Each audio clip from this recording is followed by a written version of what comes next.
पंकज जैन साहब, एआई को एफआई को आने का बहुत कोई ट्रिगर यहाँ पे दिख नहीं रहा है। आपके हिसाब से क्या ट्रिगर हो सकता है? दो चीजें हैं, या तो भारत में कोई ट्रिगर ऐसा बने कि एफआई वापस आए, या फिर दुनिया भर में ऐसा ट्रिगर बने कि भारत अट्रैक्टिव हो जाए उनके लिए। नमस्कार Lakshman ji, thanks for having me on the show. देखो लक्ष्मण जी, ट्रिगर कोई एक दिन में, एक घंटे में या ओवरनाइट में नहीं बनता। It is a combination of many things. और मेरे को लग रहा है कि वो कॉम्बिनेशन या वो एक एक एक रूट तैयार हो गया and that process is on. अगर हम इस साल को दो भाग में बांट दें, जो शुरू के 6 महीने में हुआ और जो अगर हम जुलाई को एक अगले 6 महीने का पहला महीना माने और अगले 5 महीने में क्या होने वाला है। सो ऐसे इंडिकेशन मिल रहे हैं, ऐसे हमारे को डाटा पॉइंट्स मिल रहे हैं that may be fundamental, technical, logical and on based of experience कि next 5 months should definitely be much better than what has happened in first 6 months of this year. और अगर हम देखें जिस तरह का सेल ऑफ हमने, जो सबसे बड़ा सेल ऑफ मार्च में देखा गया था करीब 1,20,000 करोड़ का, उसके बाद 60,000 करोड़ का, फिर 30,000 करोड़ का, and then June July have been much better month. तो मेरे को ऐसा लग रहा है that this trend is not a one of kind of event unless something dramatic happens somewhere in the Gulf, जो एक वॉर चल रही है। बट उसमें भी एक ऐसा लग रहा है कि मार्केट को, वर्ल्ड को या ग्लोबली उसमें भी एक रेजिलियंसी आ गई है कि unless something bigger catastrophic happens over there, I think let's move on. I think वहां तो चलता ही रहेगा। तो उस चीज को अगर हम एक सेकंड के लिए या कुछ समय के लिए एक न्यूट्रल जोन में डाल दें, तो I think we are much better placed than what we were about 2-3 months back. और उसके अगर कुछ एक हम लॉजिकल कारण की बात करें, हम खाली अपनी इस चेष्टा पे या खाली गट फीलिंग पे ना बात करें, आई थिंक 3-4 सिनेरियो थे। I think government of India को भी काफी चिंता थी, जो एक रुपी स्टेबलाइजेशन एक मेजर्स लिए गवर्नमेंट ऑफ इंडिया ने, चाहे वो बॉन्ड मार्केट को लेके हो, चाहे वो एफसीएनआर को फंड्स को लेके हो। आई think that was one of the bigger measures. Q1 के अभी तक जिस तरह के रिजल्ट्स आए हैं, आई थिंक मार्केट्स या पार्टिसिपेंट्स काफी if not pessimistic but they were not optimistic about Q1 results. और जिस तरह के अभी तक के रिजल्ट्स आए हैं, आई थिंक जो एक्सपेक्टेशन सी मच बेटर देन एक्सपेक्टेशन आए हैं। I think that has been a very encouraging point. और हमें नहीं भूलना चाहिए कि जो दो एक बड़े दिग्गज सेक्टर जहां पर बड़ा सीरियस सेल ऑफ चल रहा था, जहां पर लिक्विडिटी भी बड़ी सीरियस थी and FIIs were selling and taking the money out, banking and technology, I think उन दोनों सेक्टर्स में एक रेजिलियंस मिली। टेक्नोलॉजी में मैं ये तो नहीं कहूंगा कि टेक्नोलॉजी के रिजल्ट्स बहुत अच्छे आए और उसकी वजह से उनको कंपेल होना पड़ा टेक्नोलॉजी में दोबारा एक बाइंग इंटरेस्ट आया। आई थिंक टेक्नोलॉजी के results were more on else काफी बहुत ज्यादा एक्सपेक्टेशन उम्मीद नहीं थी, बट सॉर्ट ऑफ न्यूट्रल से टेक्नोलॉजी के रिजल्ट्स आए। और उसके अलावा जो एआई में जो एक बबल या वॉलेटिलिटी इंटरनेशनल मार्केट्स में चल रही थी, वहां एक जो सेल ऑफ आया, आई थिंक उस एंटी एआई ट्रेड का डेफिनेटली फायदा हुआ। वैल्यूएशंस हमारे बहुत रॉक बॉटम पे हो गए थे, कहीं ना कहीं मार्केट को, प्लेयर्स को आभास आया कि I think the valuation is very active, यहां से खोने को सिर्फ 5-10% है और पाने को 40-50% है। I think that has been one of the trigger.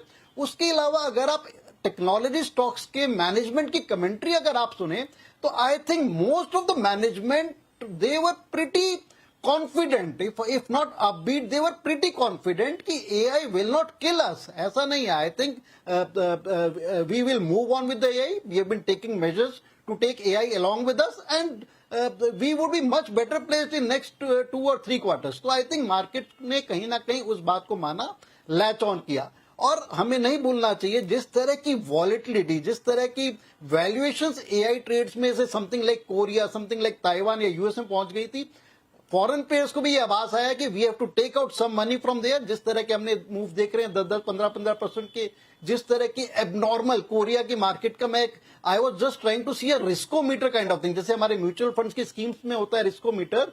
I was seeing a riskometer for international markets. Korea का रिस्कोमीटर 8 से 9 आ रहा था, and even a country like India, उसका रिस्कोमीटर 5 से 6 आ रहा था। यूएसए का जस्ट फॉर एकेडमिक से 4 से 5 था। सो आई थिंक कहीं ना कहीं एक shifting of money, not that कि इंडिया बहुत अट्रैक्टिव हो गई थी, but shifting of money to safer zone, I think that also compelled. And monsoon, I think monsoon another factor था, जो कि आज से 2-3 हफ्ते पहले ऐसे लग रहा था कि we are staring at a very poor monsoon, we are staring at drought like condition. I think उसमें भी काफी एक पॉजिटिविटी आई है। सो ये चारों पांचों चीजों का समीकरण है। आई थिंक उससे एक एफआई में डेफिनेटली एक सीरियस टर्न अराउंड देखा गया है। Whether this is a medium term phenomena, only time will tell. But मेरा ये फीलिंग है, based on technicals, based on fundamentals, based on my experience of 25-30 years, that we are definitely looking at much brighter next 3 to 4 months or next 5 months for calendar year 2026, what we have seen in past 6 months. So I think I'm pretty optimistic. और ये जो FIs का phenomena है, it may not be a serious rush of positive money into our markets, but मेरे को लगता है कि ये phenomena डेफिनेटली एक यू टर्न लिया है, और कितना पॉजिटिविटी के साथ आगे बढ़ता है ओनली टाइम विल टेल।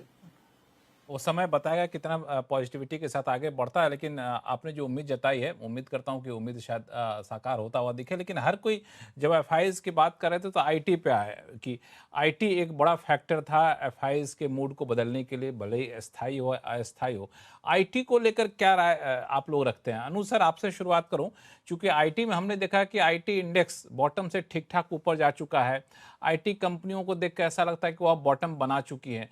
तो ये कैसा है? ये एआई रैली कोलैप्स होने का काउंटर इफेक्ट है या फिर वाकई कुछ दम दिख रहा है? देखिए, एक बार के लिए तो आपको मानना होगा कि शायद आईटी का अब बॉटम बना है।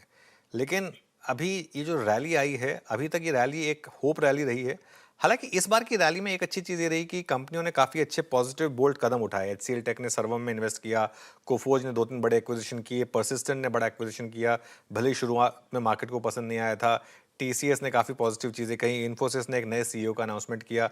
तो एक सेंस तो बन रही है, ये कंपनियां एआई पर भी काफ़ी काम कर रही हैं कि बॉटम बना है इन कंपनियों में। और एक हमने पॉजिटिव व्यू भी लिया था पिछले हफ्ते से निफ्टी आईटी पर। लेकिन एक बड़ा सवाल ये रहेगा कि अगर वो एआई ट्रेड वापस रिज्यूम हुई तो। लेकिन जो भी है, मुझे लगता है कि अब ना ये स्टॉक्स वापस उन लोज पे नहीं जाएंगे जो आपने पिछले महीने देखे थे।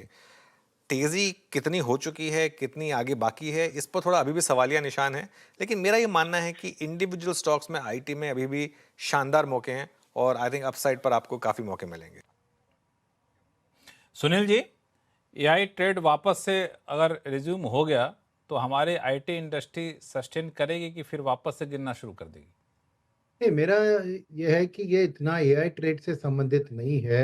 आईटी की रैली आईटी की रैली अपने ऊपर ही चली है कि करेक्शन बहुत ज़्यादा हुआ था।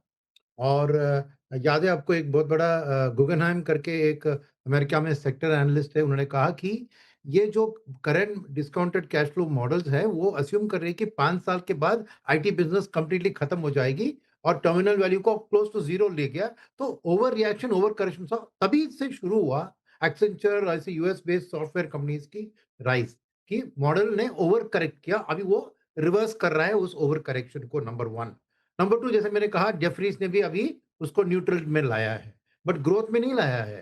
तो ये एआई ट्रेंड में जो करेक्शन है, देखिए कोरिया को हटाइए, कोरिया की प्रॉब्लम्स है उनका ओवर लेवरेज्ड मार्केट। ओके, उसके कारण ये नहीं मैं मान रहा हूं कि उधर बहुत ज्यादा एफआईएस पैसा निकाल रहे हैं इसलिए करेक्शन हुआ।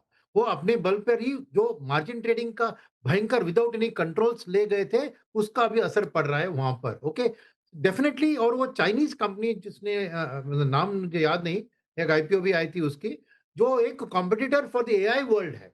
तो ये एआई के अंदर ही शिफ्ट, अभी पैसा उस कंपनी, क्योंकि वो ये अर्लियर जो 40-50% एआई की ग्रोथ मान के वैल्यूएशंस बढ़ रहे थे, पैसा जा रहा था, उसमें अभी 30-40% से अगर 10-15% भी गिर गई तो वैल्यूएशंस आर नॉट सस्टेनेबल। पर उसका और आईटी का मेरे ख्याल में कुछ संबंध ज्यादा नहीं है। अनुराग शायद इसको कंफर्म कर सकते हैं, बिकॉज वो बिजनेस अलग है, ये बिजनेस अलग है। और आईटी में डेंजर क्या है, जैसे अनुज जी ने बताया कि पॉजिटिव ग्रोथ ट्रिगर, ये सब बातें हो रहा है कि हम एआई में ये करेंगे, ये कंपनी करेंगे, मगर उनका जो एग्जिस्टिंग बिजनेस मॉडल का प्रॉफिटेबिलिटी है वो अनसस्टेनेबल है।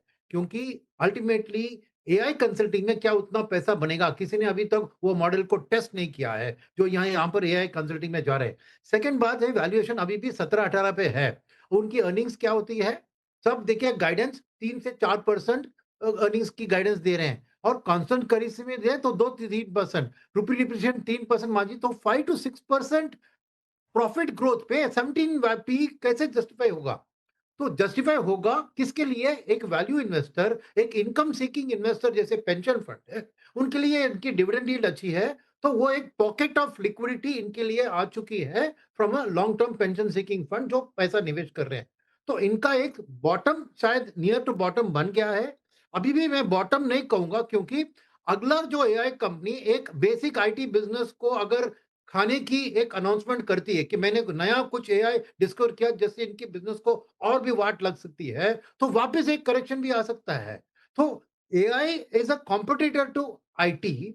आईटी उसको अडेप्ट करने की कोशिश कर रहे हैं, मगर AI trade of FII has nothing to do with the software services trade of an FII, because ये completely different pools of capital है। वो हाई ग्रोथ कैपिटल है, ये सेफ्टी कैपिटल है। तो मेरे को एआई को लेकर इंडिया एक, ठीक है, India is an AI hedge as a market, क्योंकि हमारी डाइवर्सिफाइड है, क्योंकि उधर एआई वाले देश में पोलराइज्ड है, दो तीन स्टॉक पूरे स्टॉक मार्केट की मार्केट कैपिटलाइजेशन को काउंट करते हैं। हम ऐसा नहीं है, बहुत डाइवर्सिफाइड है। एआई हेज है because we are a diversified industrial complex, we are a diversified stock market.